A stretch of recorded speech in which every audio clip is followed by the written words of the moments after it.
প্রেসিডেন্টের ছেলে মদ খেয়েছে, না জানি কি বিচার হয়। সবার মধ্যে কানা ঘুষা। কেউ কেউ বলে আরে প্রেসিডেন্টের পোলা তো মারবে না, এমনি ছেড়ে দিবে।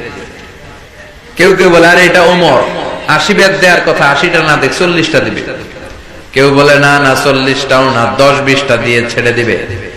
সৈয়দনা ওমরে ফারুক জল্লাদরে বললেন বড় একটা চাবুক নিয়ে আয়। আনার পরে হাজার হাজার লোক তাকিয়ে আছে। ওমরে ফারুক বললেন ইবদা বিসমিল্লাহ, মাই শুরু কর।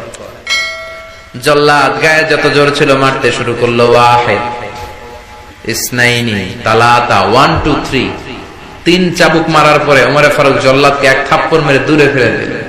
বললেন বেটা তুই কি চাবুক মারস না চাকরি বাঁচাস? আস্তে মারলি কেন? আসলে আস্তে মারে নাই, গায়ে যত জোর ছিল জোরসে মেরেছে, কিন্তু ওমরের ওই মায়ের পছন্দ হয় নাই। সাইয়েদনা ওমরে ফারুক বললেন তোর হিসাবে মায়ের হয়েছে 3টা, আমার হিসাবে হয়েছে 1টা।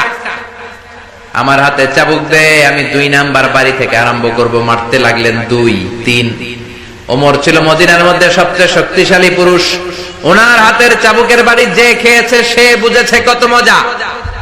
এক একটা করে চাবুকের বাড়ি মারে, চামড়া ফেটে ফিনকে দিয়ে রক্তগুলো ছোপ ছোপ করে মসজিদে নববীর বারান্দার ওয়ালের মধ্যে লাগে।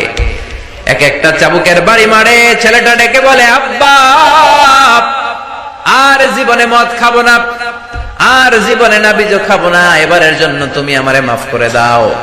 ওমরে ফারুকের পাষাণ হৃদয় তখনও নরম হয় না। একের পর এক চাবুক মারতে লাগলেন। 20টা চাবুকের বেত মারার পরে নিজের কলিজার টুকরা আবু শাহমা বেহুশ হয়ে যায়। ওমরে ফারুক বললেন মাথার মধ্যে পানি দে, হুশ করা।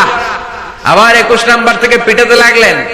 30টা মারার পরে সাইয়েদনা ওমরে ফারুকের বিবি এসে বলে ও ওমর তোমার পায়ে ধরি, আমার কলিজার টুকরা সন্তান আবু শাহমারে তুমি এভাবে শেষ করে দিও না। 80টা বেত মারার কথা মেরেছো, 30টা বাকি আছে কয়টা?